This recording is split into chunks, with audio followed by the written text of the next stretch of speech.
Good evening, ladies and gentlemen. Welcome to the Esports Show. My name's Matthew Judge Brand, and as the weeks get on, I care less and less about what I look like on this show. Tonight we have our special guest, Ben Strider Morton on the end. Thank you. I butchered that already, and we're only 30 seconds in. Look, I mean, you're a uni student. We don't expect perfect. You're young. You're fresh blood. Yeah, that's right. I buy too much avocado to own a house, and you don't expect that with a law degree I'd actually be able to enunciate.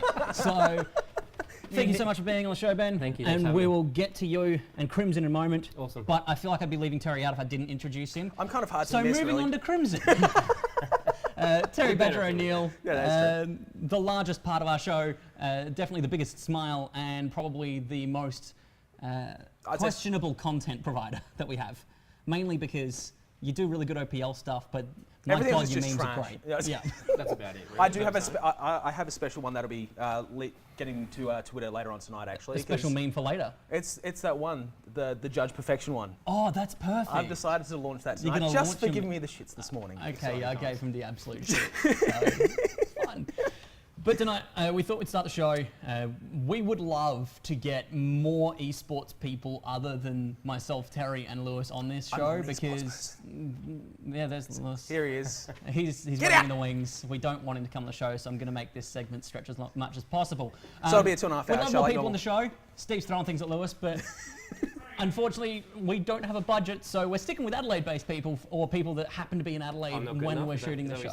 No, you're from Adelaide, so you fit the criteria. Yeah, you technically qualify. And you can get here in 40 minutes. If you're based in any other state, we wouldn't include you because we don't include anybody from anywhere else. Not even the original. bloke sometimes. Yeah, I know. I'm a nice guy. We don't even include the two original presenters that were here in the first 2 episodes. No. I feel special now. So yeah, you should. It's okay. You hear more than the people that appear on our Twitch banner. But Ben, Crimson is a relatively new organisation in this region. I've had a brief look over you guys. Coming from my background, I've been looking at the business structure and the people that you have in Crimson, which I want to talk about a bit later. And I know Terry has a lot of interview questions for you as well. I have only a couple. Very easy ones. To start, and so I can hand over to Terry to talk about what Crimson is. Tell us about Crimson and yourself. Well, we're relatively new, as you said. So about August last year is when we probably officially really got into the scene. Picked up the HOTS roster early on, which was good. And then we picked up the OCS roster end of last year, just before the end of the last split. Obviously hoping they would qualify, but we had a few things go wrong, which doesn't matter. We're going to progress this year, and we've put the right people in place to make things happen. Good, that's good. And then, this year's the big year of growth. That's what I'm excited for. Obviously, as I said, we are relatively new, but big things are going to happen. And what about your background? Where do you come from in terms of business experience, not just esports? So I'm pretty, I've always been around the sales corporate environment. That's where I come from. So I kind of head that department. But really for esports, it got me going. I've been a gamer my whole life. I spent a lot of time traveling, and I think I came back to Adelaide with the intention of I'm going to do what I love. So I may as well get into gaming, right? Yeah, absolutely. But for me, as I said, corporate background, and that's where I thrive and that's what I love. So that's what I really like to do. Awesome. Terry, take it away. You've prepared a lot for this, so I'll let you lead the fray. Yeah, so the general question I have, I'm the most non-endemic person out of the 3 that's on this panel. So what is it? Well, I'm quite proud of that, and I hope to maintain that stature. You're doing well so far. Thank you. I'll tick that off the resume. So why did you start Crimson Gaming? Did you wake up one morning and feel that there was a space in Adelaide that needed filling, or what was it? I'm born and bred here, right? So as I said, I was traveling. I was in Europe and I was following the European scene, which is huge. And I saw over here that there's a huge market for people to get involved. Yeah. Like you guys obviously know, if buying into a scene in Europe or America is, unless you've got billions of dollars, it's really hard to get into, right? Yeah. So I saw the opportunity. I wanted to get straight into it, and I'm trying to bring a lot of stuff that's been done in Europe and America, and obviously the Asian scene as well, to Australia, and try and really be innovators here. That's my goal. Okay. So what kind of things, when you're talking about bringing over that European influence, what kind of things are you? Well, some things that we've already implemented. We've got a psychologist for our players. We've got strength and conditioning coaches. All these little extra things that I think make a massive difference. Obviously, myself, I'm into fitness. I'm into those psychology kind of things, those positive environments. Yeah. And that's the things we want to create. Yeah. Because shut up, Steve! Steve in production, wrong show for positivity and creative. God damn it! That's why I'm here, to bring the positive environment. Thanks. Right? We need it. Yeah. But those things make major differences. Yeah. In gaming, tilting's the biggest problem, right? And if you can avoid or alleviate that, why wouldn't we try and do the best things we can to make that happen? Yeah, do we want to expand on the tilting thing, or we've covered that for about 5 or 6 episodes? We've covered that for a season and a half. I've seen his stream. That's pretty much tilt. Okay. Yeah. So one thing I do want to mention is Series he was top laner for Legacy for the first 2 weeks of the OPL. I think he did fantastically, besides giving up first blood, but other than that, what sort of stuff? Let that slide. Yeah, we'll let that slide, obviously, because they ended up in wins. So what experiences he brought back to Crimson? How are you folding that into? So I think he's brought a huge experience, especially to Willaris, the shot caller.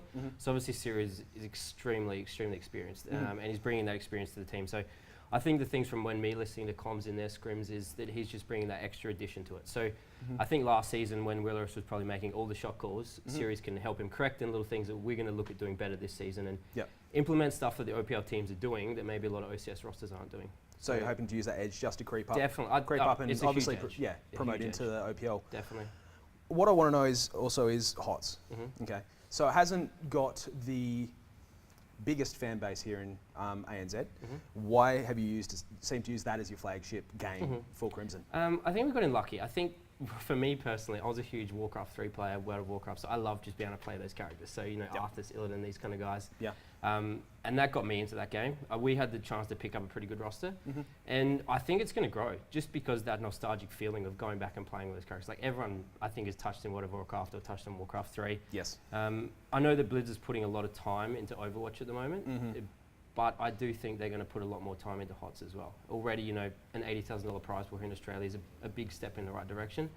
And as long as we're competitive, I think it's going to be good. The Pro League this year, so the first real Pro League they've had, has brought 8 solid teams. And even the Open ladder is pretty strong as well. So I see the scene getting stronger and stronger. Obviously, 2 of our top players did go to Europe, so that's good and bad in the same situation. You know. But HOTS is going to get stronger, definitely. Keep an eye on it, I think. Fantastic. Thinking about that as well, we often talk on this show about strategic movements that leagues, tournament organisers and developers make in regard to their flagship titles and their esports leagues. With HOTS growing, as you mentioned, and we have seen, we've commented on the fact that Blizzard is making steps. What do you feel is required, and this is a pretty broad question, but required of the HOTS scene, whether that is the player base, the fan base, or on the developer end of the scale, to take it to the next level, to compare it to even esports. I mean, the big 4, you know, CS:GO, League of Legends, and Overwatch, and then the rotating, whether it's Dota or that. How do we get there for HOTS? I think the major regions are already getting there. Like they've already implemented the salaries. Most of them are already going into team houses, which is similar to what's happening with League here, obviously. Minor regions are going to be hard because it's the fan bases and, you know, populations really dictate what happens there. In my personal opinion, it just takes Blizzard to put more effort into the minor regions. And not saying they're not, but they need to add that extra to it because they've done 2 options this year. I know you guys probably know about the Latin America thing where ANZ plays Latin America in that qualifier, then it goes on. There's less teams at the major qualifiers probably to, you know, increase the quality of play there. So I don't know which step they're going to take there. I think the big thing is getting ANZ players to the big pro stages. I think that's a big step we need to take and being competitive there as well. So the more money they do put into it, the more people are going to play it, the more top players are going to get. That's probably the biggest step, I think. And that's a tough one because money is a big thing, right? It is, it's huge. So you touched on Latin America.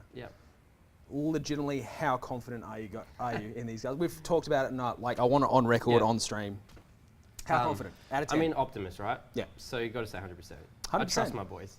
They've put in the work over the off-season. They're going to put in more work through. They're playing probably... they're playing right now, I believe. They're playing... Oh, actually, probably... No, they play the second set. So they'll play in about an hour. But confident. I mean, if they do everything they've been doing through the pre-season, 100% will be there. Nomia's going to be a tough ask. I don't know if you saw their set last week, but they were extremely clean. Yeah. A lot cleaner than your first game. Well, let's just say the first game was a teething process. Yeah, absolutely. And the bug in the second game didn't really help out either. Bugs are never going to help us. Blizzard, please fix that. please for my sake. Please. It's just, even as a casual player, just fix it. It's not hard. It's okay, Terry. We'll get there. Did you see it? Please. Yes. Yes. We'll get there. I mean, it even hit the gate. I know. It's main objective. Anyway, so the other one of my last questions I actually have. You tweeted last year that you're going for OPL or bust, basically. So we reported last week that Order is essentially looking at crowdfunding. Sustainability-wise, once you reach the OPL, what's your game plan? Oh, damn, that's a good question. Yeah, I know. Good question. I looked at the dictionary for that one and everything. Proud of you. You're doing well. Thank you. Obviously, that's going to be a huge thing, right? Yeah. You've got to have money to make happen. We've obviously got a pretty decent pool we're sitting on right now, which can help us push there. But ultimately, we are looking for new sponsors to come on board. I think the big advantage we do have, and something that I'm personally huge for, is I want to build this Adelaide scene. So I'm connected with what I do here with a lot of people in Adelaide. Obviously, Legacy was purchased by the Crows, so whether what happens there, but my goal is to develop the Adelaide scene, and I want to help develop the esports stuff here. Yeah. So, I think if everything goes to plan and we're looking at OPL, stuff's going to happen. Everything will flow. You've got to trust the process. Cool. All right, that's pretty much. That's what you've got? I'm pretty much out. Yeah. I'm done. I'm impressed with you, Terry. I genuinely am. I'm quite impressed. I get a cookie later on. You do. I don't need a cookie. I shouldn't really need a cookie. And do not mention special cookies at all. Last time you gave me one, it had laxatives in it, and we'll just move on from there. Well, You thought I was going somewhere else, didn't you, viewers? I thought so. Did, yeah. Wow. So he's on point tonight. he is. I've had a lot of caffeine. I thought I was jacked on caffeine today, but clearly I'm on the down and you're still up. Yeah, man. But I've liked what you've been doing with Crimson, and you've talked a lot about growth. Obviously bringing in the knowledge of what you've had overseas here and applying that to your own organisation, which is great. And I like the concepts that you've gotten, that looking at sports psychology and health and fitness, the full package, mind, body, soul. What's the next steps for Crimson when it comes to team player acquisition? Are you guys looking at differentiating and coming out? You've already got your two. Are you looking at CS? Are you looking at other rosters? I mean, we did look at CS. We looked at a couple of teams. We had conversations with them. It's kind of what's going to be best for us. I mean, obviously the big goal right now is to get OPL. That's kind of our aim in our direction. Obviously the hot scene, I think our players are going to take care of themselves. Obviously we're going to support them, but we're always looking, and I think you always have to be looking, but you've got to look for the right opportunities as well. Sometimes opportunities come and you might regret not taking them, but I think you make the right decision at the right time as well. Yeah, obviously hindsight's 20/20, but you just have to make the most educated decision you can at the time. Definitely. How do you feel about the conversation surrounding our scene in regard to how big we actually are on the global scale? You've had this experience being over in Europe, being amongst the culture there. I haven't. None of us on the show have. We've been looking on the outside and doing the comparative analysis, but haven't actually experienced that. So again, how do you feel Australia or ANZ is positioned in terms of esports and the size of its industry compared to others? I think the biggest thing we probably do lack is marketing. Like, there's a lot of stuff that's not getting done here that's getting done over there. I mean, look at the Overwatch, that's getting marketed massively, right?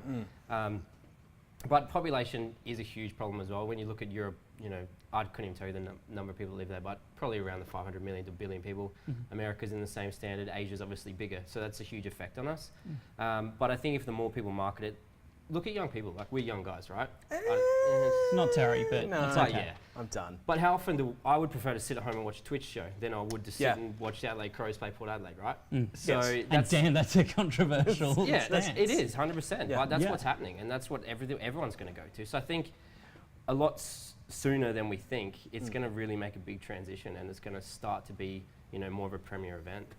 I think so, and I would agree. I think that looking at and talking in, although it's a very small focus group, the audience and the people that I associate with, although a lot of my friends and my colleagues are all in this industry, those that aren't are making that move. Definitely.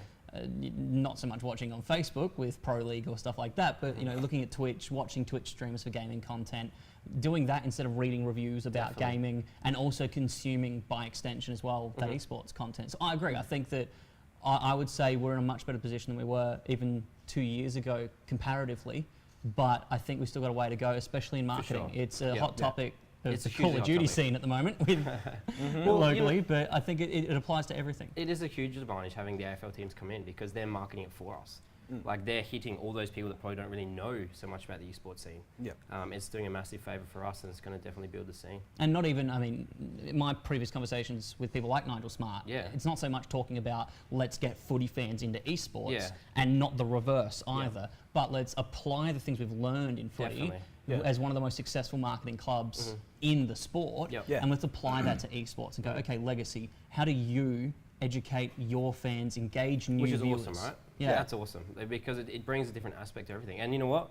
I'm guaranteed Nigel Smart's taking a lot of tips from Timmy and the Legacy boys for sure. Absolutely. Thank you so much, Ben. Cool. Appreciate it. We wish Crimson all the best. And it's nice to have someone other than Lewis on the show for the start.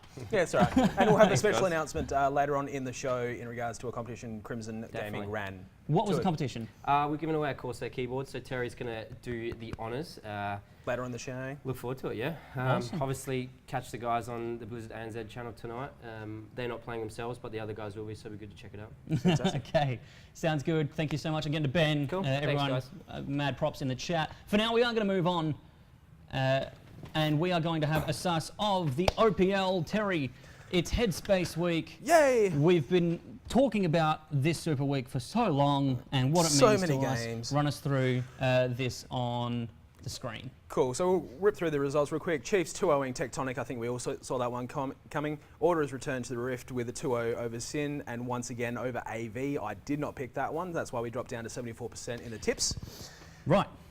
I was upset. Direwolves 2-1ing Legacy, not too much of a surprise there. The Fantix effect taking it again 2-0 Sin for Chiefs, and Bombers unfortunately 2-0ing Tectonic. So I was very upset about that. So yeah, I was hoping that Tectonic would at least pick up a win and maintain some sort of points in the ladder, but no. But that brings us to the standings. Ooh. So standings, Order is sitting on top by 1 point. Direwolves and Chiefs on 18 equals second. Legacy for third. Avant fourth. Bombers, Sin, Tectonic rounding up the back of the pack. So yeah, it's pretty close to the top three. Top four is going to be interesting though, but it's very reminiscent of last season and the seasons before. Legacy sitting in mid-pack, may get third, may not. We'll see what happens, especially with Chiefs. Okay, well, thank you, Terry. Looking at the week to come. Week to come, we've got Tectonic and AV. I'm picking AV 2-1. Bombers versus Sin, picking Bombers as much as I hate it, 2-1. Chiefs versus Legacy, 2-1, and Order versus Direwolves. Direwolves to win, 2-1, and the match of the week will probably be Direwolves versus Order because top of the pack. Yeah, look, I agree. I think that I'm most keen for Direwolves and Order. Lewis, you are unfortunately with us now as I rub my eyeball. Yeah, what are you feeling about this coming week? Male model Strider's gone off. Chat was loving in. Sex appeal was up here, and now we're back. Now we're back to Ron Jeremy. Oh, Lord. Jeez, what is... Terry? Especially with the person who looks more like Ron Jeremy. I have pants on. Oh, so you're up here. Yeah. Oh, that's what we're referring Yeah. to. Okay, cool. All right, that's right. Yeah. Poor Terry. My wife lied. Lewis, what are your thoughts on the matchups for the week to come for APL? You we feeling the Direwolves over Order, or is there going to be a serving of roast wolf? Close match. Close match? Close match. Oh, look at him, Who are you hoping Mr. for? Impartial. Who are you hoping for, though? Who? Nah, I don't know. Say No? it. Say it. I don't know. Say it. You're having a middle of the road day. I would like to see Direwolves win it just because Done. Order See? stole their players and built the big money team. Okay, Like okay. LA Dodgers, Yankees, Lakers. I can't go for them. Yeah. Come on, they're a crowd-funded team as of next year, probably. I haven't received my email to fund them by the crowd, so not yet. Oh, Anyway, what is it, 20 we minutes can- in, full sass? Yeah, Fantastic. look, wow. Hasn't taken Lewis long. Let's just start us off though, Lewis, with you coming back onto the desk. Rift Rivals is coming to the region. How do you feel about this? Give us information. Well, we've got some info of when it is to stick on the Hey, Steve. screen. Rift Rivals? Less chatty, more picture. Number 5, please. Thanks, Steve. Here For we the go. love of God. There we go. So we've got it for is it 2nd to the 8th of July. Yes. We have don't spill that. We have it Oceania versus Southeast Asia versus Japan. In a three-way battle royale. That's I've had it. too Now much Rift coffee. Rivals, is that the one where they use like two players, one does keyboard, one does mouse, or is They this- have- They've no. done- that's That was a showcase That's a game. showcase. Yeah. because they need to do that again. They probably will. They probably will. They need to do that again. But yeah, it looks cool. They'll probably run it. I just hope they can get an audience to it, not run it at the Riot Studios. I would agree. I Yeah. think that it's the only one of the disadvantages of Riot Studios is that it does not support a live audience. It's tiny. And because of that, with an event like Rift Rivals, I would assume that Riot's planning that. Like, we would assume that the plan is to have people there. Yeah. But Really? You know Riot. Yeah, and He's when been there. He went to the studios. He got a tour, didn't you? I did. Yeah. Not the full studios. I basically saw the lobby and upstairs. But I think that also, whenever we assume something positive on this show, it either goes very, very well or it makes an ass out of you and me. You know, classic saying there. So Yep. I think it's going to be a great event nonetheless, and I think it's amazing to have it here at home. It'll be good. It'll be good. No, it'd be fantastic. It's always good fun. Yeah. Okay. We good? Well, we're good. We're good. getting there. So We had a wonderful chat with... We can move on to Rocket League. We certainly can. So, Lewis, this is your forte. Throwdown Rocket League has been running. I see a big letter C there outlining the potential winner. Why don't you talk us through? Spoiler alert for those at home. Bit late because I've already given it away. Chiefs won a Rocket League tournament. Really? Oh! Yeah. Legacy almost knocked him out. Yeah? Yeah, they were flying as one, No. doing very well. Yes. They performed... Admirably. Well, they had to go through the full gauntlet. It was a gauntlet style. They had to go through the full way. Yep. Went through Love Decks, Retirement Home, Tainted Minds, Wow. and almost had the Chiefs. They had match point against the Chiefs. Brilliant. Jesus. Couldn't take it out. But Chiefs did win in the end. They kicked the stuffing out of Darksided in the final, Yep. and it looked pretty good. But the RLCS qualifiers are coming up, run via Throwdown. I think you've got until like tomorrow night to sign up, Right. and then you'll have, as you see, the format. So the Open Qualifier coming March 4th. Excuse me, you see top left. Wow. March 11th is the top 16 qualifier from the Open. Then, of course, we have League Play, the top 6 playoffs, and the Grand Final at the end, May 6th. Yep. Grand Final, we assume, is going to be a live event because it has been the whole, or every other live event, Grand Final. Probably at a bar. What's wrong with that? Maybe a max. Where do we start? I haven't been there. It's probably a great venue. Yeah, look, just- I've heard, like any venue, there are benefits and there are disadvantages. It just depends which venue and which list is higher. So, nevertheless, we wish the teams the best of luck as we move forward ever so close to the RLCS qualifiers, and make sure you sign up to participate in Open Quals as well. Yeah, it's a big tournament. You probably won't get a spot over the Chiefs, but you might come second. You might come second. You might come go second. over to RLCS, which we assume will be in Europe this year because it's been an NA too long. Who knows? Who knows? But hopefully we see this team there. Okay. We've got if we can get the next one up, if our production I is... think he's listening in one ear. Yeah, the big one. Yeah. Show us the big one. So if we can get this team in there. Okay. Numi Mano Ultra Micro Scroll Pick Silico Volcano Caniasis. That is the team. It's a lung disease caused by silica dust. Yes. And it means for a really long word. And they've actually been winning a lot of tournaments recently. They've been winning the Go for Rocket Leagues. They've been winning the Throwdown Challenger Cups or Community Cups or whatever they call them. Yep. And it's got some decent players in there that have been around for a while, like Talendina. So Wow. So, look, good to see. Wow, I'm not even going to go through that. The ultra microscopics, good to see them performing well. I probably picked the most unfortunate part of that. I was going to say, don't call them that. it's not just microscopic; it's ultra microscopic. That's right. If you're going to do something, do it ultra. It's super tiny. Awesome. Sounds good. Looking forward to what we can have coming up in Rocket League in the region. Moving on. Yep. We've had our crazy team. That was that one. Cool. Yep. Cool. Yes, we're good. We're good. Yes. On to the Cyber Gamer Premier League with CSGO. Week 3 has just passed us. We covered some of the action.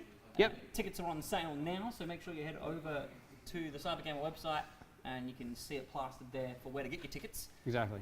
But tell us more about what's gone on in CGP CSGO this week. Well, teams won, teams lost. We have some... He's not wrong. Isn't that simple on this show? It is not. We have been doing this wrong the whole time. That's it. He's not wrong. If I can get the picture up for the ladder. Okay. And here we go. So Chiefs and Greyhound out on top, 6 apiece. Finals tickets on sale. What was that? Clearly, that hurt my eyes. Corvidae had their first loss. That was at expense of the Chiefs. 2 owing Chiefs actually had Tux out and Magic in. Yes. And he didn't get a lot of frags, but Chiefs still pulled through. And it was revenge for them. Tex even put out a nice little tweet. Oh, Texter. I'm not going to put it on the show, but if you want to have a look, go look up Texter on Twitter. At TexterCS, I believe his handle is. Yeah. And look, just go through his. Is it saucy? Tweets. Oh, it's very saucy. Kind of saucy. Is it? Does it belong on the show though? No, absolutely not. Or is it our after hours show? That tweet is kind of when we launched the esports show Uncut, and we sit here with beverages on a couch. That's the kind of tweet that we'd be discussing on the show. Yeah, Done. It was a bit graphic. Yeah, You will actually. It'll be running through EA, and it's a $5 DLC. Yeah, the esports Uncut. Yep. You can buy it today through EA and exclusively through Origin. Not available on Uplay or Steam. Just for clarification, the bad Origin, not the good Origin. Yeah. But next week's matches were up there as well. The PUBG CGI finals are Tuesday and Wednesday. Yes. There's going to be 9 maps played. 5 maps on a Tuesday, and 4 maps on the next day.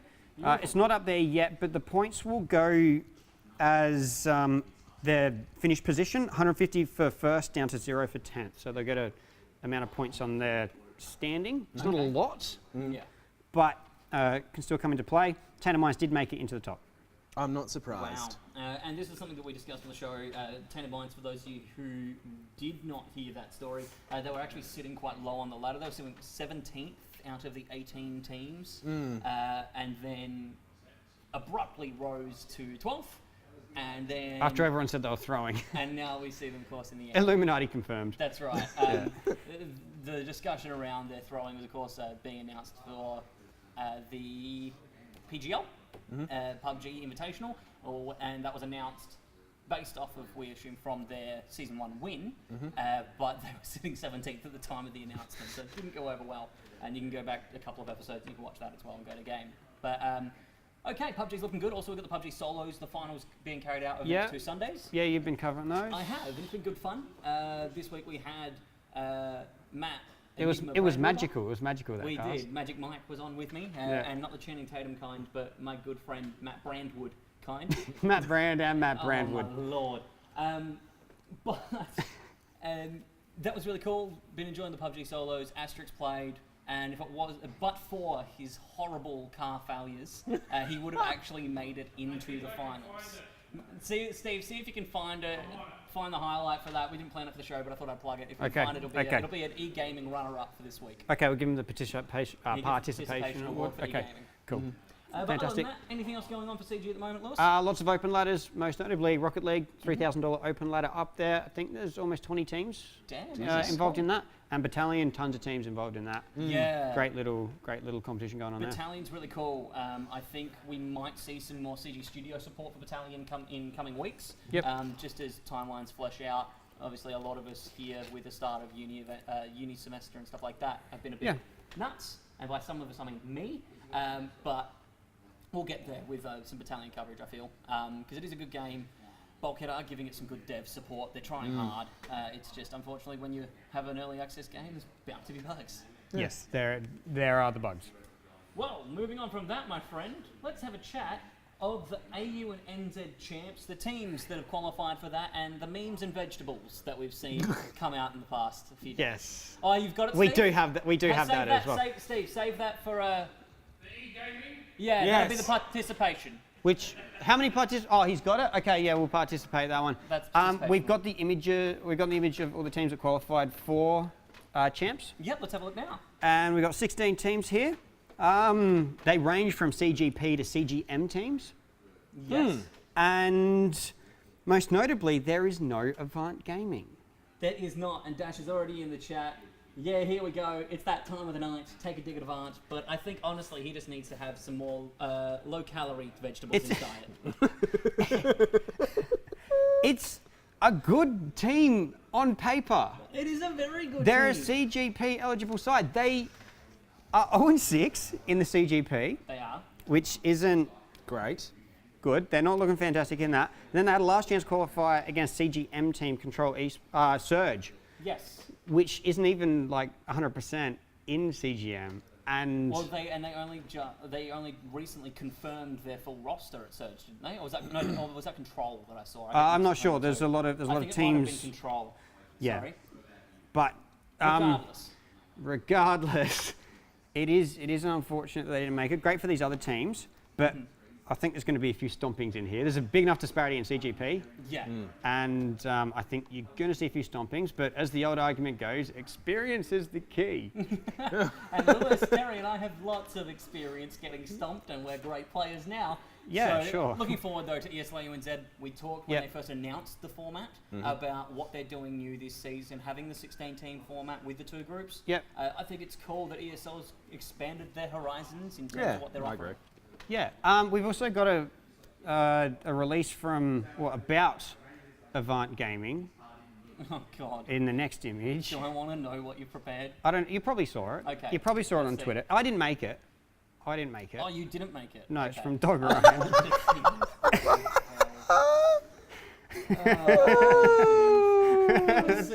That thread was fraught with discussion, Yeah. all of which was intelligent, of course. Yeah, it's just basically the Avant CSGO side is not living up to expectations and what they're capable of. Yeah. No. And we've commented on it in our commentary over Avant during the CGP matches that we've expected more out of the side. Yes.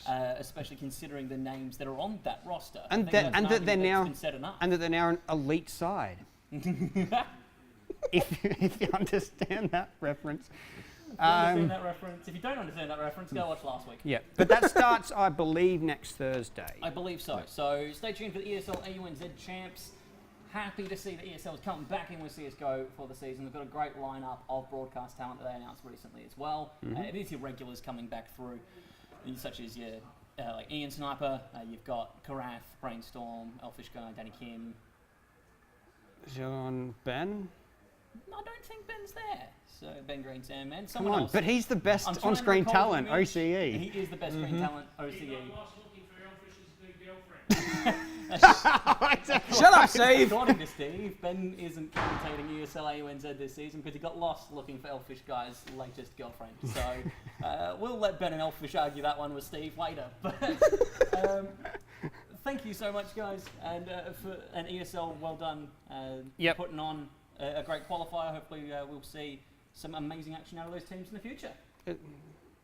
Yep. But still Let's go talking on. about CSGO, it seems to be the topic of discussion for the night because a Yeah, lot's been I'm announced and changing up how we do the run sheet, I just like sort it. of I make like it flow a bit more. Yeah, we're Yeah. We're all about that flow. Centric, it's cool. That's it. Then once the CSGO fans have had their fill, they can get out of here. No, there's still probably more. There's always more. And we'll come back to CS on a tangent from Rocket That's League or it, something that's in the it. future as well. But the OCE DreamHack qualifiers have been announced.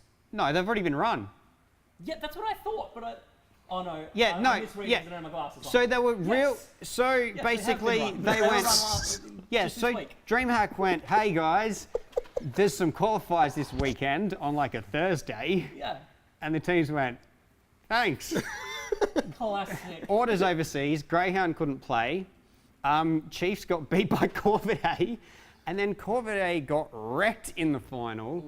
Here's the 16-5, Oh, no. 16-2. Inns had a field day. Jeez, is that over the 2? Yeah, it's over the 2. Okay, but still. Frick. Yeah. When you consider the fact that we're looking at 21 and 18 rounds, that's a pretty damn good KD. Yeah, they got wrecked. The best was 3.5. So Wow. that was the complete Corvidae wreckage. roster's quite Especially good. they beat the Chiefs, the full lineup Yeah. So. for that one. And then so Tanamars went, thank you for the spots. We missed out on our IM Katowice. Thank you for DreamHack. Thank you very much. So congratulations to Tainted Minds, commiserations for everyone else that couldn't quite make it over them. And of course, we'll watch DreamHack more closely, and I'll make sure I actually pay attention so I don't make a mistake like that on broadcast again. But it'll happen. I was going to say, it's... I introduced my name wrong on CGP. So I was like, my name's T. Oh, jeez. Yeah, well, when you get Alzheimer's, unfortunately, that happens. Yeah. So, Yeah. That's it. Thanks, Lewis. Also on DreamHack, though, Yeah. they are to accept ESIC recommendations. Talk us through what that means. Okay, so the Esports Integrity Coalition. Okay. It's like EGAA, but international, and have done something. So I just had to. Let there be souls and shots fired. And No, I mean, I they- was the abusive, nitpicky twat. Not today.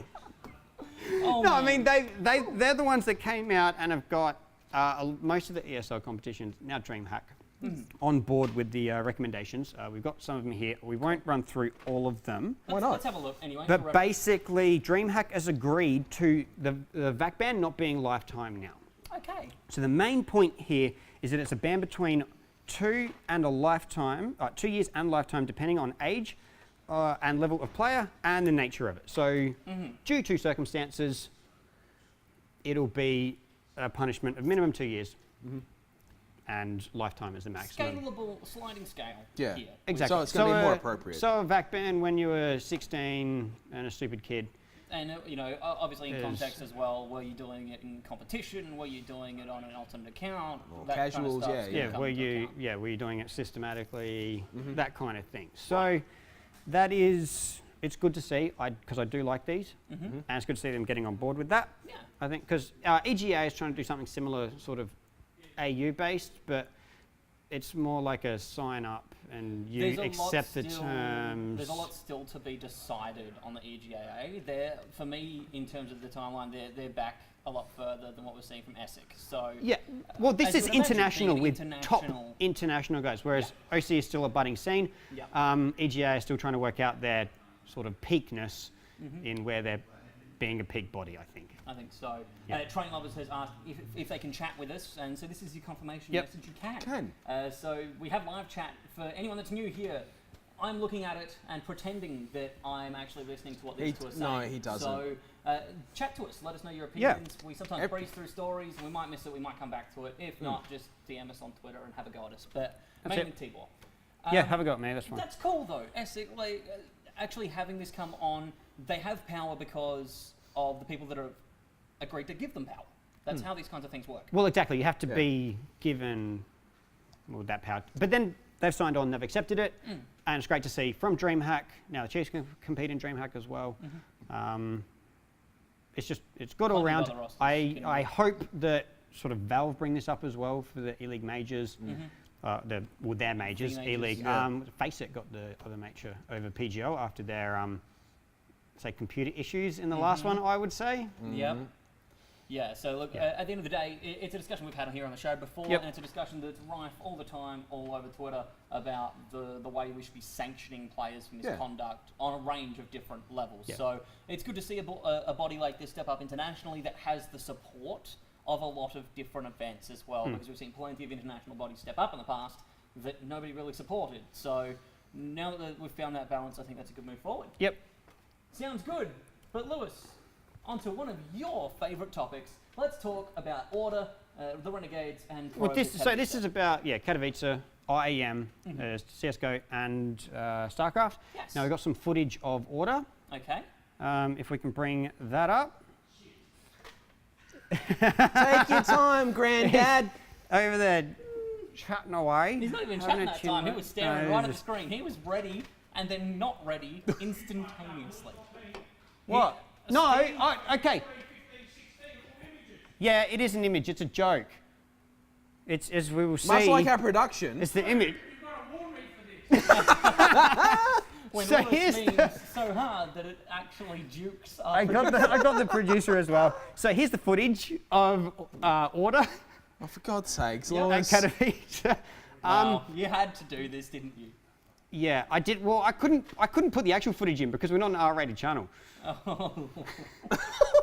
But you can find it on Pornhub and RedTube. Yeah, no, basically, they got wrecked. In the scrims leading up, it was good. They scrimmed NIP a lot and actually played them in their best of 3. They did in their second match. Obviously, Order played against FaZe first. Yeah, they played FaZe.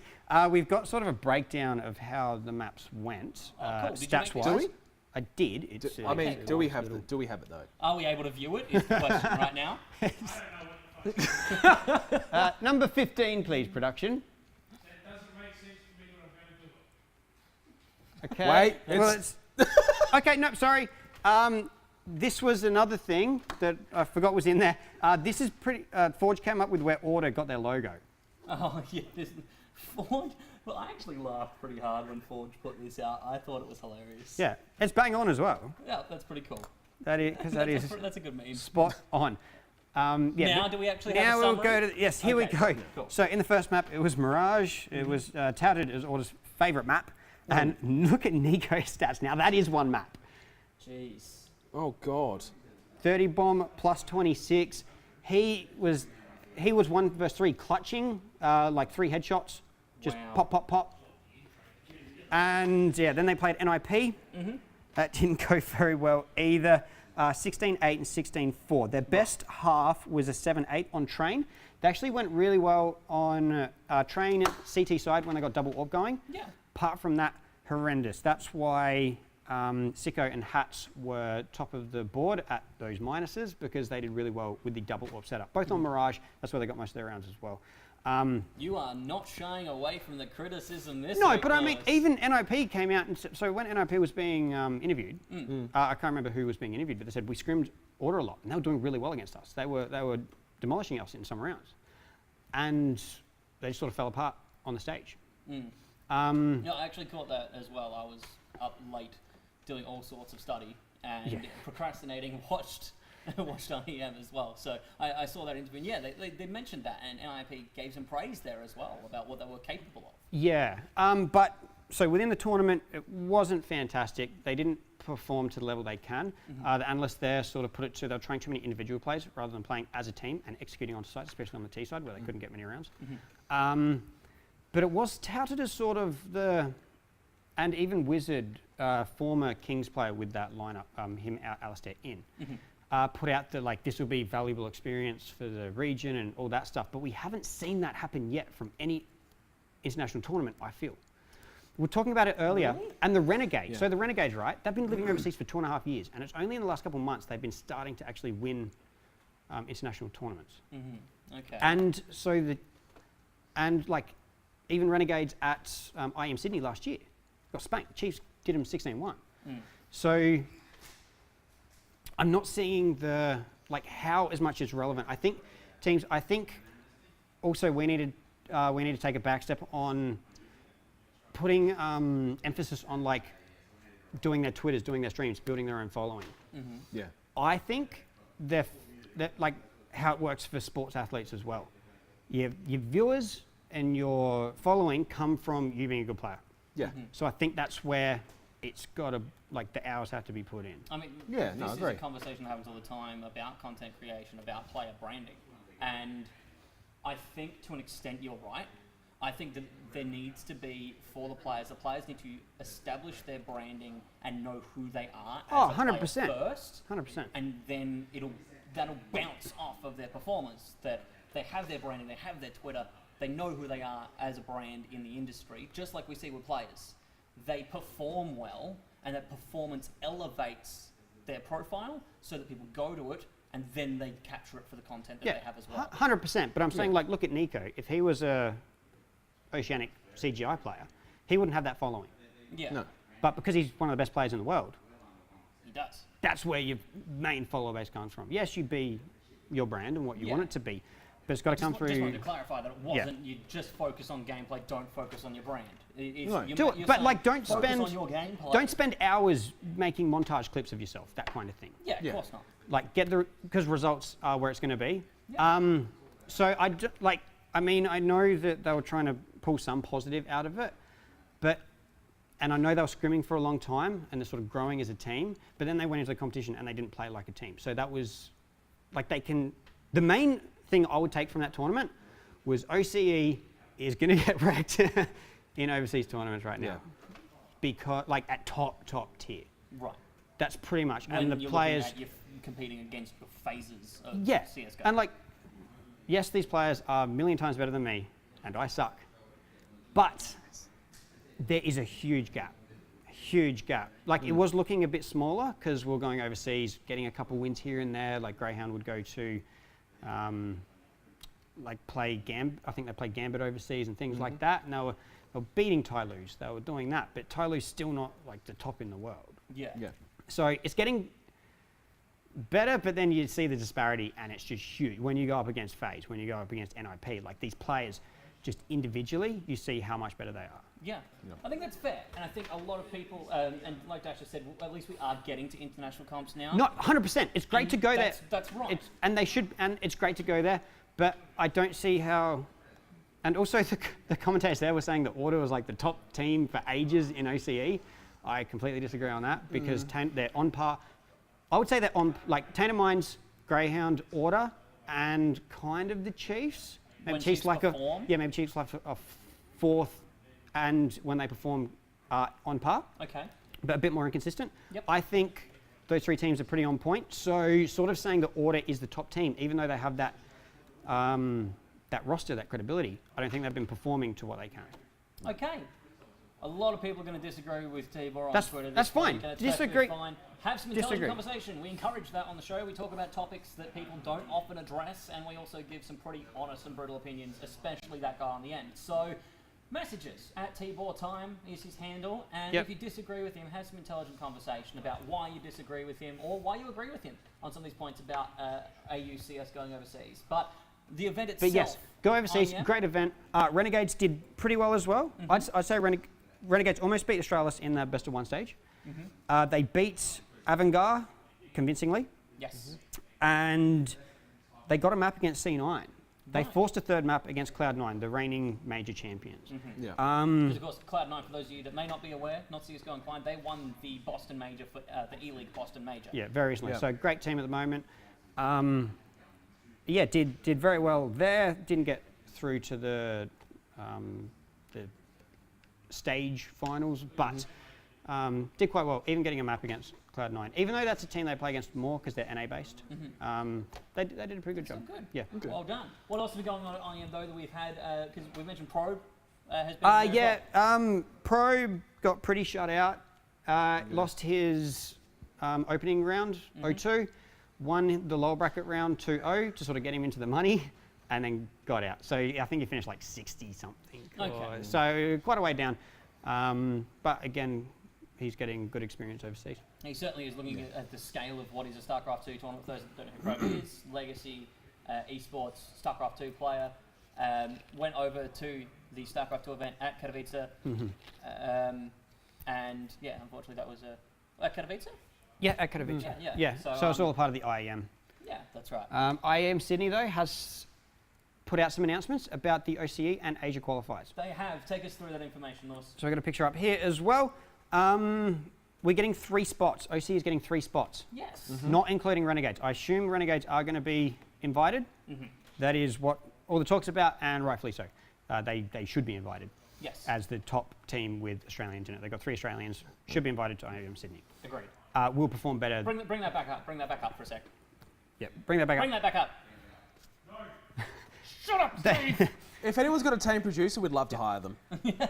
Just saying. What I Or a actually gimp. like about this is Corvidae's been given an invite into the closed qualifier. Corvidae wasn't really regarded as one of the top teams, but in the CGP and in the qualifiers, the DreamHack qualifiers being Chiefs, they're looking very good. They are looking very good, and that's a comment I wanted to make. I was talking with a friend of mine today about the closed qualifier and who has been invited, and I think this is a great representation of our region right now. It's a very good cross section. When you look at, Order Tainted Greyhound Chiefs, boom, there's your 4 you were talking about. You've Yep. also got Corvidae, who, now I'm going to say this, and Deborah is probably going to get mad at me, but it's probably not the way I mean it. Corvidae is a brand, for the most part, has not been associated with the top level of CSGO play in our region.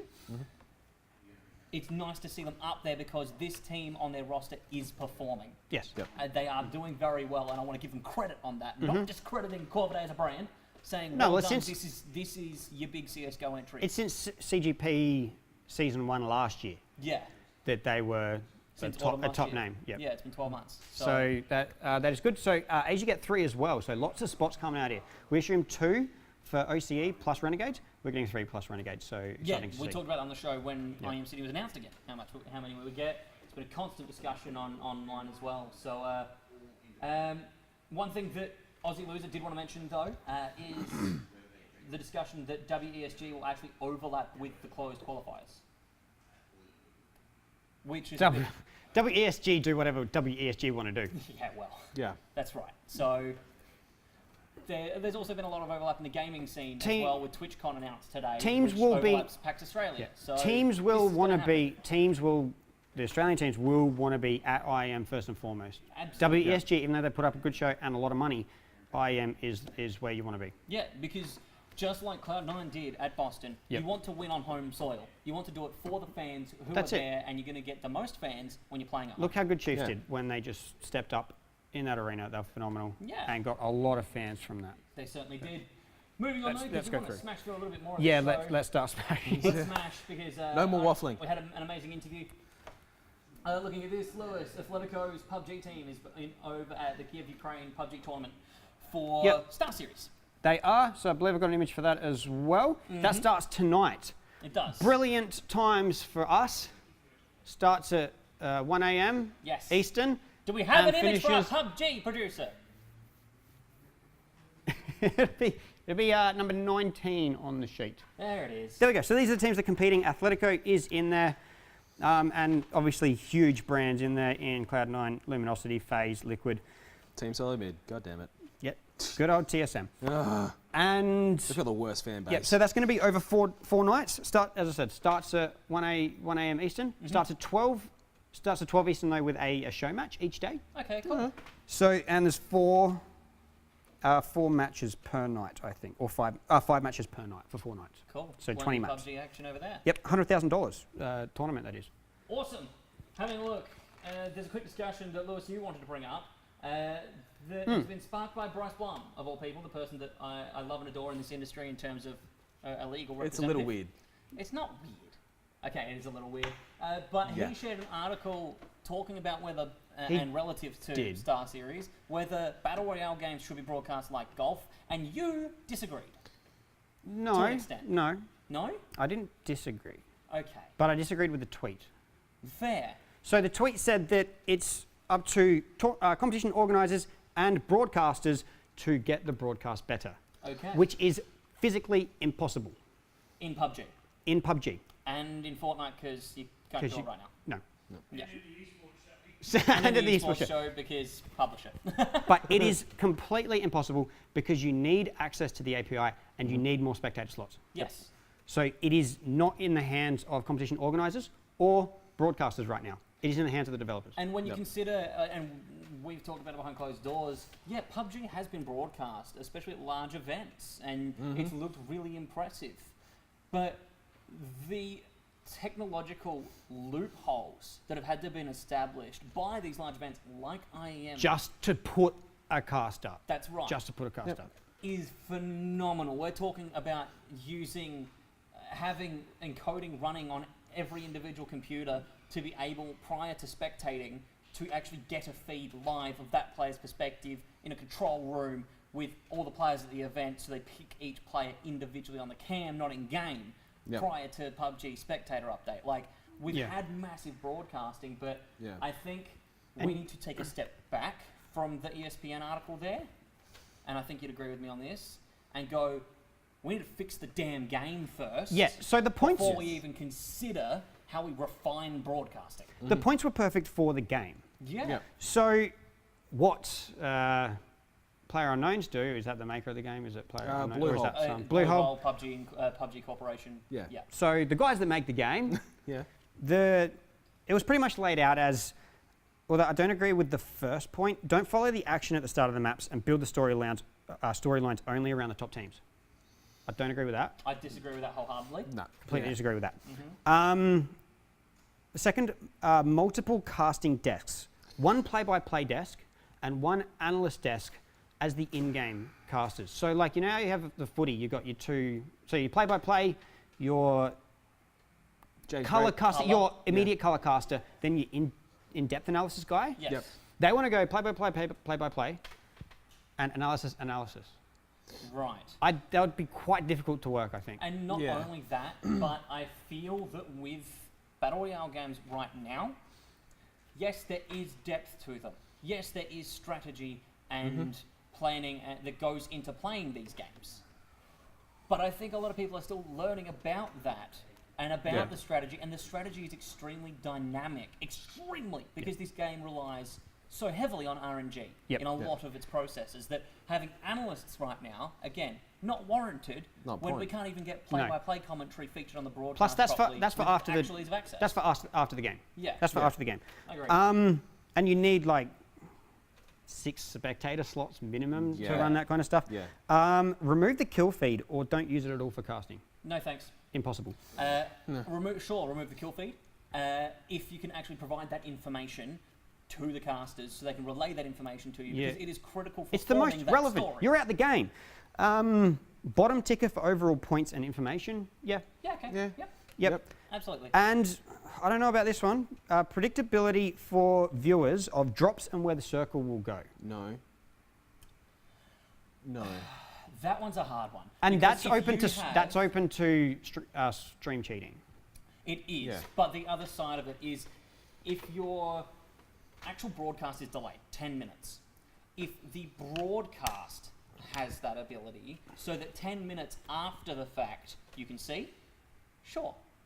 Because when you're looking at the circles and circle times, 3.5 minutes at a max for that first circle, Yep. they're not ever, because of the time restraints you're putting in with delays, sure, that can work. If you wanted live spectated, hell no. No. Unless you are running a live event the size of IEM, And then where you are completely isolating these players, Yeah. I you agree. do not want to run that risk of doing it absolutely live with that kind of prediction. No, I don't think it's necessary either. No. I don't think it's necessary because it brings in the randomness. Otherwise, you're talking about, oh, this team's not going to the right spot. Of course they're not. They don't freaking know. That's right. So, I mean, yes, it gives you slight insight into what could happen, but I don't think it's necessary. I think keep the randomness with the viewer as well. We've got a lot more to get through as well, Yep, my friend. let's- Any other points you want to make about PUBG, No, Battle let's- Royales and golf? No, that was pretty much that. Also, golf's the most boring game. Don't compare it to esports. Esports. Agreed. Moving on to another Battle Royale game, but it's a game we have not talked about since we hyped up the Invitational. H1Z1. Is it dead? Well, let's Yes. talk about is the Invitational going to be dead? We got a image for it. Okay. 90%, 91% of the player base Ooh. they've lost. So it's gone from around 150,000 concurrent to 14,000 in February. Lowest Globally. of globally. That's Lowest of 90,000, 9,000. Now they were promising the Pro League of player salaries minimum $50,000. We talked it up a lot on the show because we said a lot of the things they were promising, if they could support them long term, were Yeah. amazing incentives for a league structure. Yep. We thought it was brilliant. But I know, it The was game's, brilliant. the game's not keeping the viewers, but maybe a shiny new car mode will do the trick. Do you have a picture of that? Yeah. So today, Take it's my been money. Announced, I threw this image. This was the official image from H1Z1 on Twitter, announcing their vehicle-based battle royale game mode they're bringing to H1Z1. We've lost 91% of our player base, but you know what'll get them back? Completely changing the game and making them have a destruction derby in vehicles. Yeah. Kind of worked. I actually I'm- I want to I'm- play it. Really, I want to play it because it's a cool idea. Not conducive to bringing a competitive player base back. No. But at the same time, No. You've really got, cool. You've got Really you've got cool. Fortnite, which is a very polished game at the moment, Yes. and you've got PUBG, Which isn't. which Yeah. isn't, but it's got your player base now. It's Like DJ Bing Bing said, with the release of new free battleground games like Fortnite, he's not surprised. They're not surprised that paid battleground games are losing their player bases, Yeah. which is fair.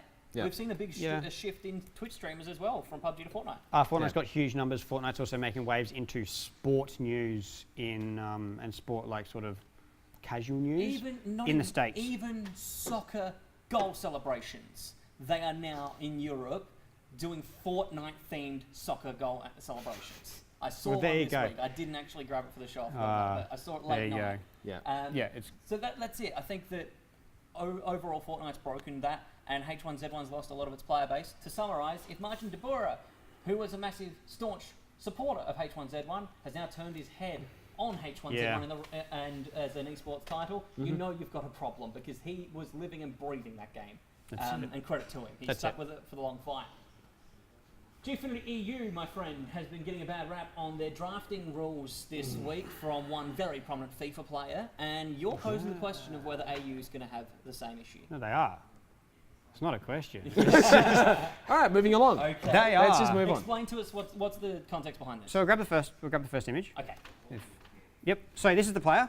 He's the self-professed GOAT, greatest of all time. He is. Which is fine. in his display picture. That is the hand of God, according to him as well.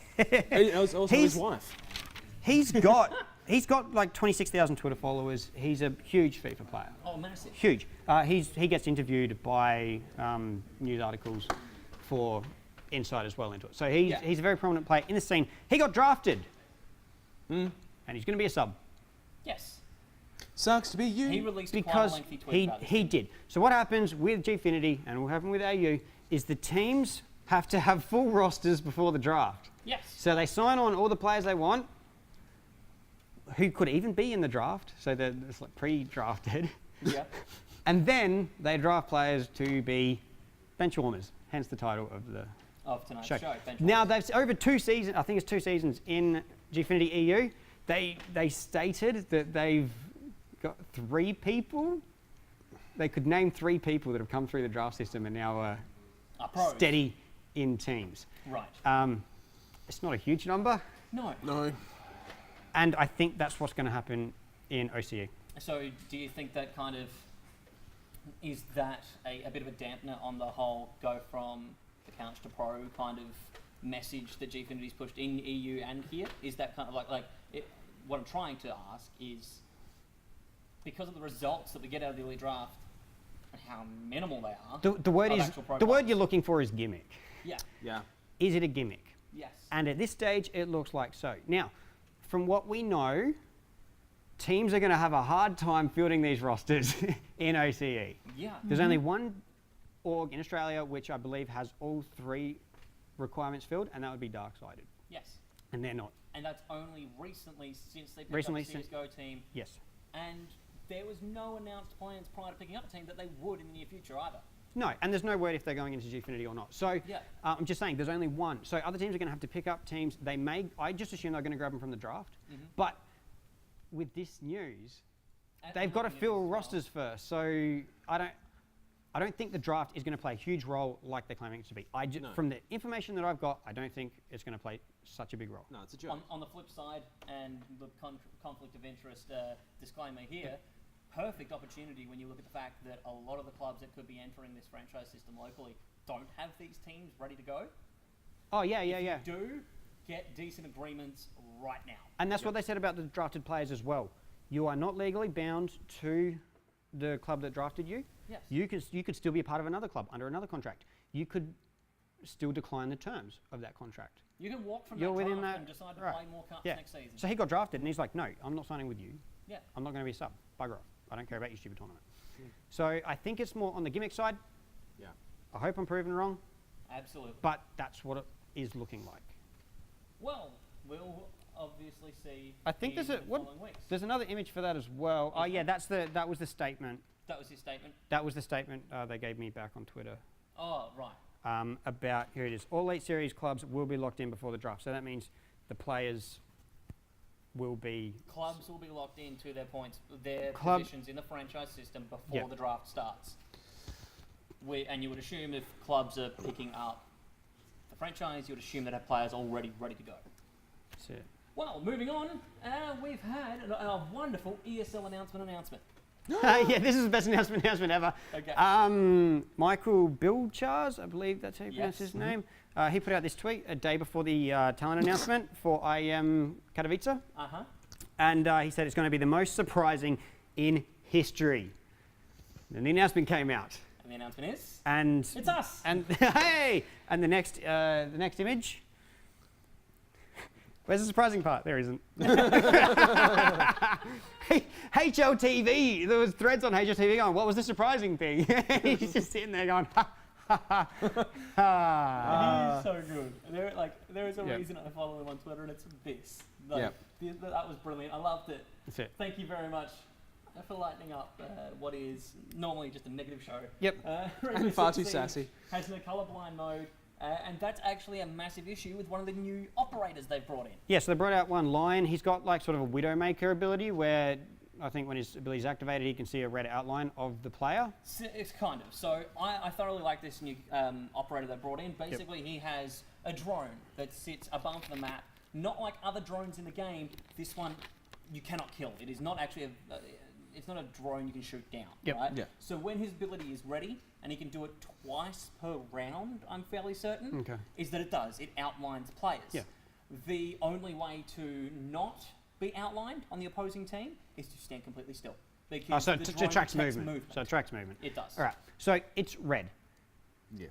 and very hazy and difficult for people with specific types of color blindness, or I don't think all. I'm not sure. I didn't look into that, but No, it's very much a specific do- colour blindness. I'm fairly Yeah. certain it's red-green colour blindness. Yeah. That it makes it actually virtually useless for someone with that because you cannot have colourblind settings. and they said we can at least play the game without the red laser dot.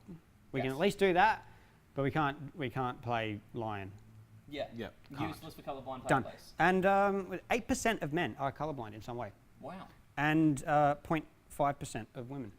And so I think it's as simple as what a bloody gimmick of a phrase, but allowing custom reticle colours Yep. or allowing certain customizations to features like that, allowing it to be blue if someone has red-green colour blindness, is a massive step because that's something that they can see. Yeah, change the No. game. I mean, most games have that inbuilt, Yeah, most Yeah. games have a and colour you can blindness choose feature. which get color changed. blindness you have. So, Yeah. Rainbow Six, put it in there. They will. Put it in there. It's Ubisoft. It's all Ubisoft good. have been doing very well. and They've been we support fantastic. them. I Lewis, love them. This is a section of the show as we're wrapping up slowly but surely. Oh, oh This yes. is a section of the show you want to have some discussion. I do. And while you get yourself There we go. prepared in your attire, Oh, Yep. God. I want to pose you the question. Legacy Esports, is it time for them to change their branding to the Crows? Yes. Why? All right. Well, we'll pull it up first. We'll pull up the images that I got here first. Okay. So, I'm sorry, Terry. Why do you do I've done this this to you again. again? It's either you or him. We'll pull them up. Have a look. Eventually. What doing? Do I have to stand like a meerkat to get attention? 20, Legacy. 28. Pair of meerkats. There we go. yes? Wow, that's a very dynamic. So this is supposed to be the intro to it. Should Legacy change over to the Adelaide Crows? Okay. All right. I Now, can't play like, could you PlayStation. imagine if they joined Gfinity and were Adelaide Legacy? How stupid that would be. Absolutely. That's All right. yes. That would be ridiculous. I'm putting my Crows fan hat on for this because I actually had questions about it at work. Oh, really? So this is where this is stemming You from. talk And at you your work work? in a very non-endemic environment as well. I do, and that's why it kind of makes it Interesting. purposeful. Okay. We've got another picture as well, sort of how BIS have changed. Yes. And that's worked so well for them. Why not? Why not? I think it's been great. It's been fantastic. Really? They had The an branding, intro. absolutely. They The had an brand's intro. fantastic. Results are horrible. Oh yeah, but the branding change was the best thing that's ever happened to them. Abyss is so It's the good. only thing that's happened to Yeah, Okay, fair. because Legacy's results are good right now. Yeah. them. Comparatively, yes. They've got one team, and they're not last. So, anyway, they've got. two. They had Rocket League team that did They alright. have Rocket League. No, they don't have it anymore. I'm saying they got one. Rocket League team. No, they don't have a Rocket League team now. You said literally earlier on the show that they had a Rocket League team that performed very well.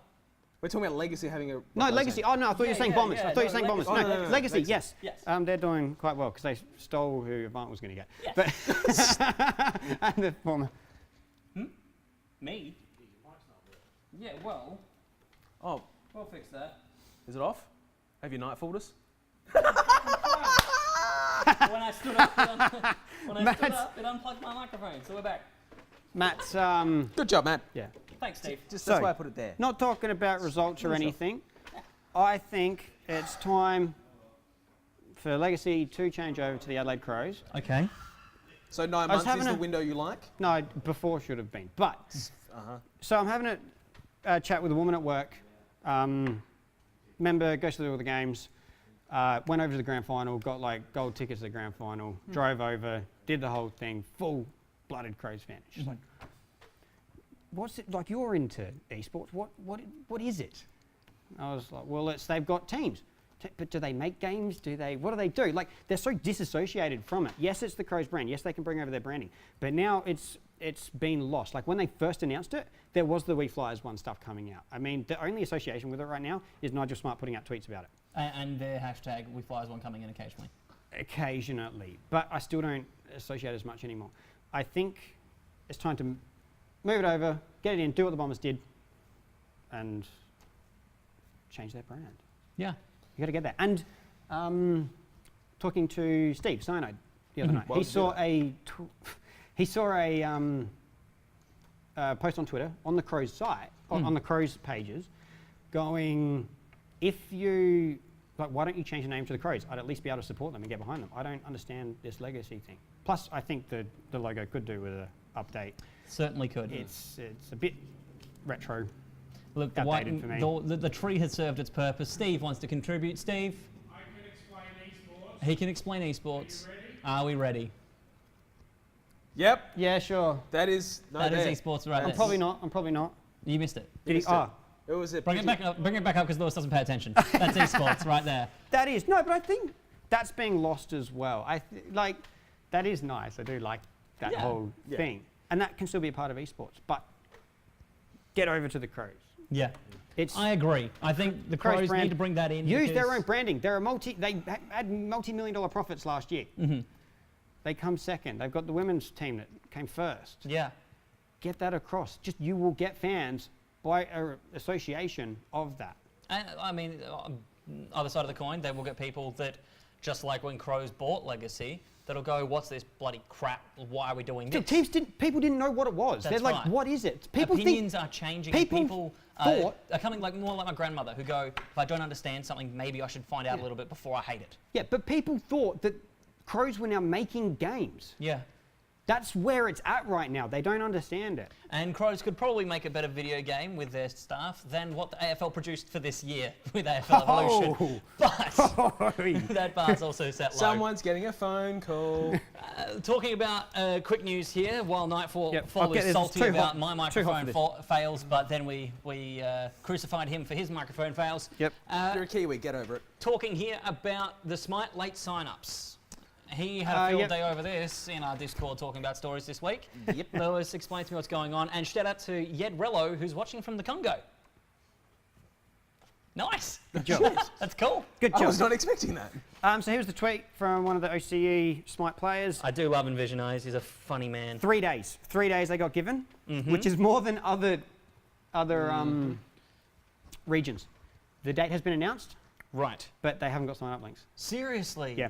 Oh, for Which is God's not great. sakes. So this is after it's gone from high res to ESL. ESL is running it through their Play ESL. Sign up links now. There's 3 teams signed up. Steve has just confirmed I- there is sign-up links now. 3 teams have signed up. I as saw of this morning. 4. Oh, I saw 4. Okay. Yep.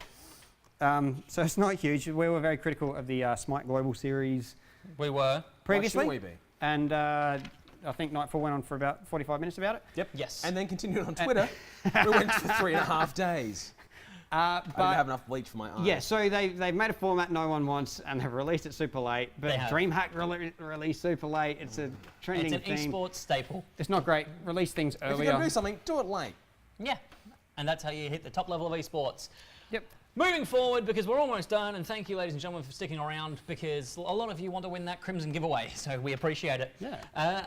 Having a look here for Land Play segment of the week, let's have a look at CG Street Fighter V Arcade Edition. Yeah, I think you can take this one away. I will take this one away. Yeah. So, having a look here with Somniac, the face of Street Fighter V Arcade Edition for CG, with permission. We didn't steal this this likeness. You actually asked someone. We asked the club for permission to use it in marketing, and they said sure. But if you ask Somniac where the Street Fighter V Arcade Edition logo is, he's pointing to it there. Credit to a very funny Twitter user that pointed out that amazing marketing.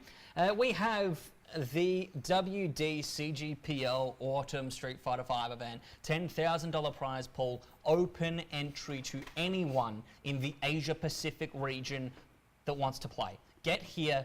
Entry fee at the door or buy tickets online available now for the event, and you can compete for that prize pool. It's being divided between the top 3 players, as is the FGC norm. For gold, silver and bronze, $5,000 to first place, $3,000 to second, and $2,000 to third, with the top 8 players receiving commemorative medals for the event. It's the first time CG's launched into the FGC. It's been a project that's been discussed for about the last Year and a half. 9 months, I think, in depth with people from the FGC community to get feedback and come up with this. CG, and speaking from CG's perspective here, we really wanted to make sure that there was an FGC event that was of this scale in this region, but done properly. Yeah. Where that the players wanted. Lots of players feedback wanted it, given from the players. the players were happy with the format, and already we've seen format changes. Change of the date. Change of date to make sure it's convenient and lowers cost and delays it. Change of format for the finals into a format that the player base prefers. Yeah. CG's actually taking a pretty arms open wide approach to this to make sure that this is something we can make a staple of. And with plans to do this each season as well as announced in the roadmap. Good. So great stuff from Cybergamer. Thank you very much for all the support from the FGC. and it's good to see FGC growing in the region, even if at the moment Street Fighter's the prevalent title. It will hopefully see some more support coming through for other titles as well. Yeah. But Lewis, you have a quick discussion on questioning the numbers. Yeah, so something that doesn't seem to get done a lot in esports. Okay. Let's take all the numbers from everywhere else or make them up.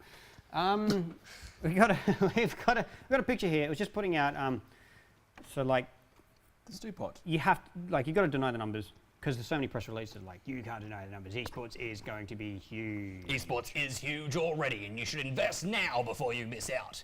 Take my course. Exactly. The best comment I saw on it was this little video. Okay, let's have a watch. Yep, and then, yes. Let's have a watch. Just lie? You really think someone would do that? Just go on the internet and tell lies? Now, you couldn't hear that, but the statement was, people lie on the internet? Why would they do that?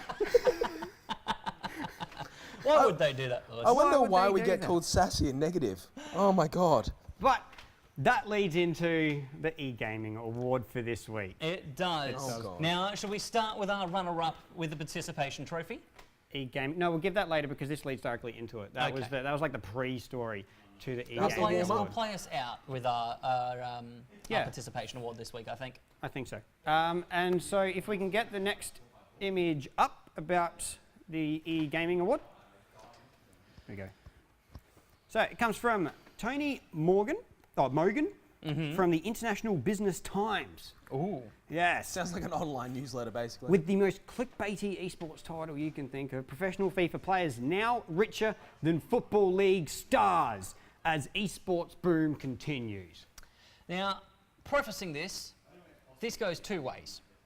As It's most things- either a very positive esports-centric article with fact-checking and correct numbers, or we're going to go and take the stew pots angle and assume, Lewis, that we have to question the numbers. Question the numbers. It's stupid Okay. hype. It's stupid hype. So we had someone being negative last week about why are esports players getting paid more than the professionals? Yes, And did. we ascertained that it was 10 were higher than what the minimum wage for the second division in England. Not Yeah, even the second not even division, the I'm second pretty division. sure. I think it was like. I think it was the second division. Maybe. I think it was 10 were higher than the second division. Yep. Right? Now, Red Eye weighed in on this. Mm-hmm. And, oh no, sorry, this is another claim. This Okay. is one of the claims in the article. By the rate that esports is expected to grow, all right, these top 10 FIFA players will be making $500,000 a year by 2020. Now, that is just inaccurate. That is garbage. Especially when you consider, right,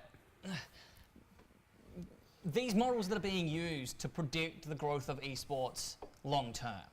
Now, esports in the industry, sure, it's going to keep going on that curve because the industry as growing. a big thing is growing. Yes, agreed. But if you want to take the growth we've seen in FIFA in a short, condensed amount of time and then apply that small data we've seen for this amount of time into a scale that goes to 2020, you're disproportionately applying a numeric algorithm of growth to a much larger data set. Yeah, I'm also, and here's Red Eye saying they're at least short by a couple £1 million for the facts. That was another one. Top FIFA gamers are getting paid more paid than professional footballers. It's overhyping stuff. It's not good. No. It's selling stuff that doesn't exist, and it burns sponsors. But on the same respect, and this will be a discussion for another week. Yes. FIFA and other sports-based games run off a different sort of viewer base and monetary system than traditional esports. Yes. So FIFA's getting most of its fan base from sports fans and FIFA players, right? Who are soccer fans. Yes. CSGO, League of Legends, that kind of stuff, Yeah. very different realm. Very different realm, I feel. So I don't think the projected sort of esports revenue is any way relevant to a sports-based game. Yes. Yeah. I think that is highly different when comparing FIFA to Overwatch, League of Legends, Counter-Strike. They have a much easier time of growing as well. Yeah. Like the Hyundai A-League, oh, E-League. not, yeah. A-League, The yeah. E-League Australia, which is probably on at the moment, that just stepped in with huge numbers, rightfully so. Brilliant production by Fox Sports, who you expect it from. Yes. And I hope they fixed up their format. I didn't see what time it finished last week. It was late. It was Very late. late. Yeah, so they've got some teething issues there to get into it. I don't feel it's full esports. I don't want to be the gatekeeper of esports, but I don't feel it's full esports. It's entertaining. It's phenomenal. It should happen. Yes. But I don't think it can get grouped with esports numbers. I think that's fair. Moving on, as Dash has pointed out, that is the AEIOU League.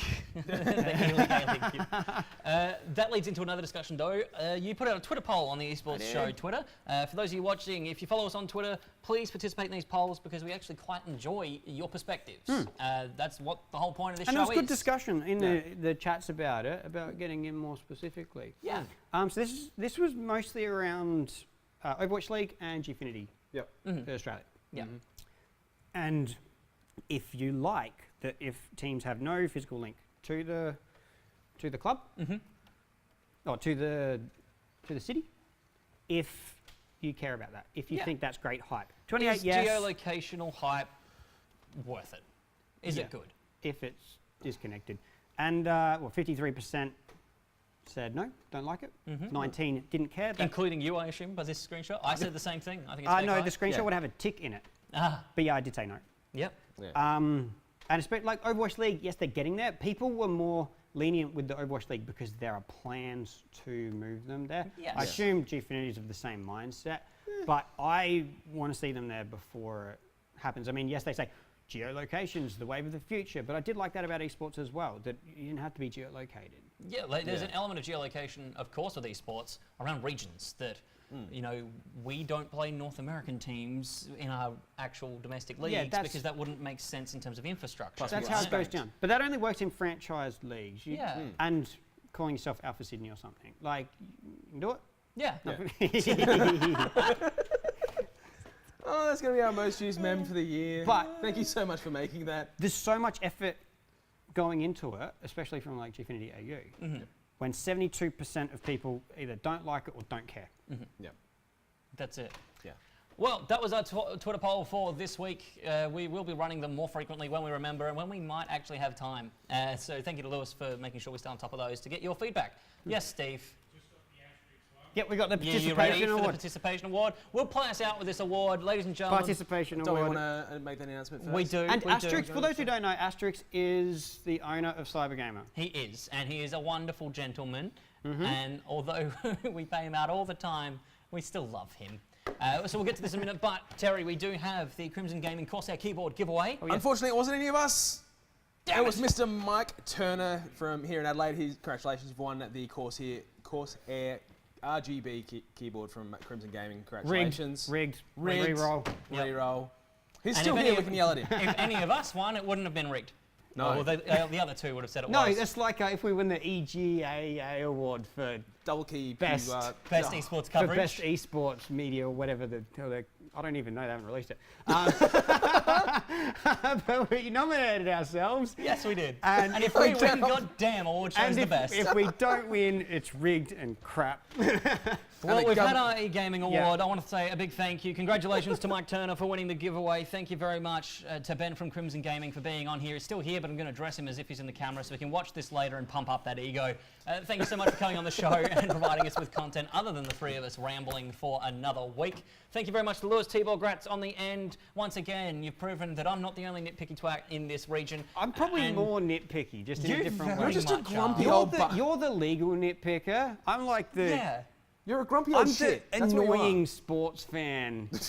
Like, not as bad as Thorin. You're Alf and I'm Toadie, is basically what we're saying here. Thank you, Terry Badger O'Neill, for sitting next to me and putting up with our bullshit this week. My name's Matthew Judge Brandon. I'm going to leave you with the esports show's runner-up to the e-gaming award. It's participation Asterix, award. the owner from Cybergamer, who thought that his skills were better than anybody else in the PUBG solos and decided he'd give it a crack with this amazing play. For now, have a watch. We'll see you next Thursday night, same time, same Twitch channel. Catch you later.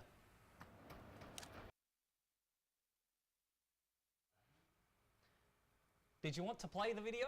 It's broke.